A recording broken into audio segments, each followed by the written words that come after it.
thank you everyone for being patient.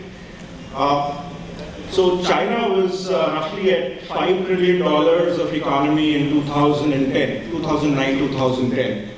China today stands at about $15 trillion. And the single most important factor which will give it the competitive advantage is its investments in the entire automotive value chain. If you look at automotive in terms of the way it contributes to any economy, and our country is no different, roughly about 7 to 8% of the GDP is contributed by automotive. 50% of the entire manufacturing GDP is automotive. So by that stretch, if we were to become 10 trillion in 2030, and that's the timeline that they have set, we expect that the automotive value chain would be about $1.5 trillion in India. So with that, of course, EV plays a very, very significant role in terms of the investments that we need to bring into the sector, the pace of innovation which we need to bring into the sector, and more importantly, as somebody rightly said, with the after-COVID era, in terms of how we see India's competitive advantage in the EV domain. The way we look at it is there are broadly about 5 or 6 key challenges.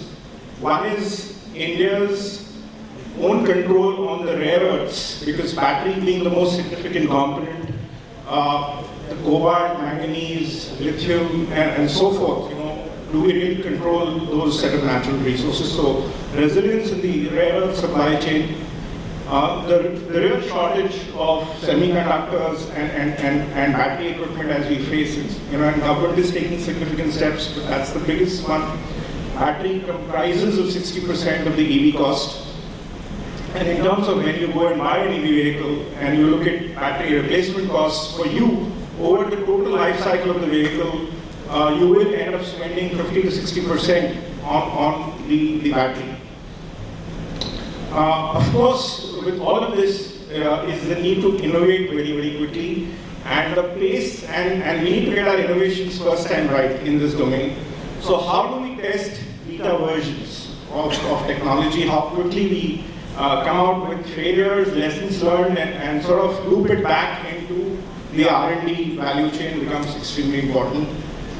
And now recently we've seen in the recent spate of events in our country, the aspects of safety and environment. We've seen fires in vehicles, we've seen early adopters complaining of bubbling up of the batteries and so forth. So there are challenges, and which brings me to our very esteemed speakers. Subhankar is from the hydrocarbons sector, and this industry will itself see a lot of changes and possibly even risk in the event that EV picks up in the way it does. So we'll have him talk about those dimensions.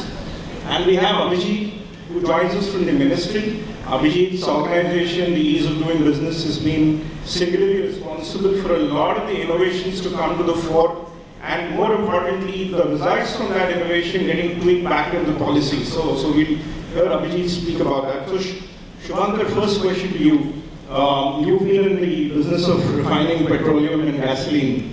By 2030, a large chunk of it will be out. How are you getting to this change? Thanks. Actually, that's a question I'm asked at every seminar, every panel. Actually, very frankly, we are in the energy sector. We are in the business of providing energy for mobility. So come what may, whatever energy is the need of the hour, we'll be a major participant in that. So whether it's electric at this point of time, or gas, or hydrogen, whenever it comes. So our objective would be that we should be the prime mover in that space. The EV journey is a necessary phase in the energy transition, and it is. We are all committed to make it happen, because apart from, of course, the sort kind of energy, I mean, we all are committed to the net zero emissions, and Honorable Prime Minister has also announced 2070 as the target for the country. BPCL has announced our net zero ambition by 2040, and transition to EV forms a big part of that process. So, so we see it as just another energy that we're going to be providing for mobility. We are frankly downstream specialists, so we will make sure that the consumer remains the same. He's got a ICE vehicle today, tomorrow somebody in his family or he will come with an electric vehicle. He should still experience the best that he can get in this for his energy needs. So we will provide that.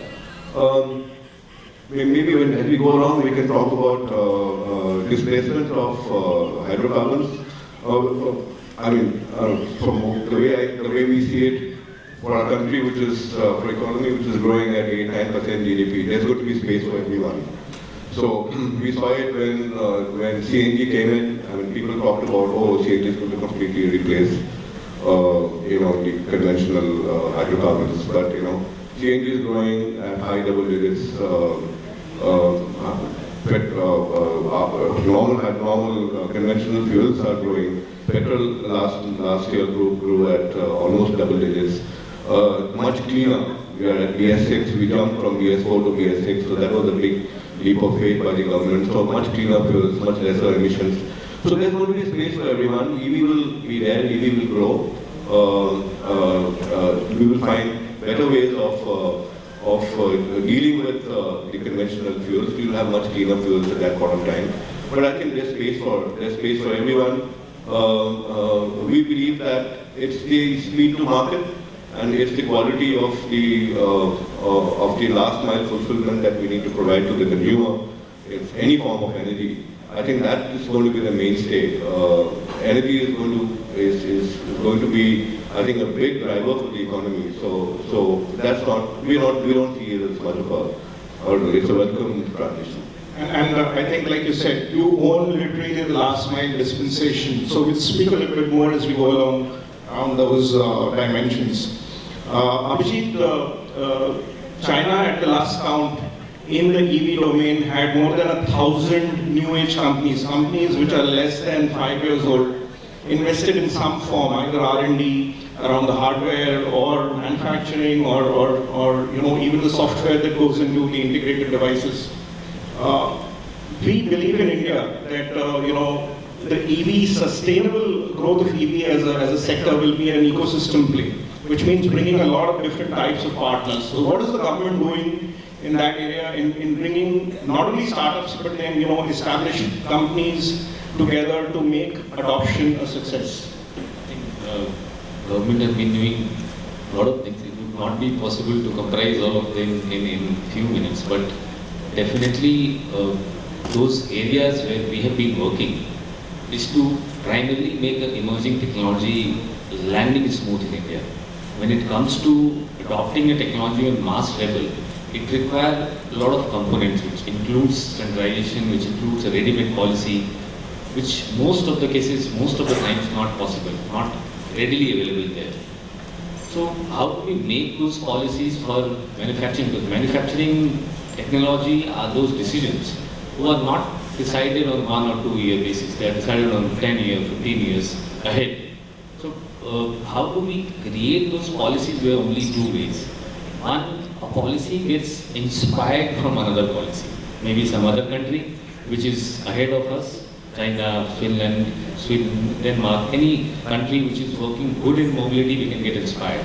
And the other way is create your own prototype, do your own pilots, do your own technical trials, and then reach to reality. So bringing Indian realities of behavioral, financial, user behaviorals also, and the kind of weather which we are facing too.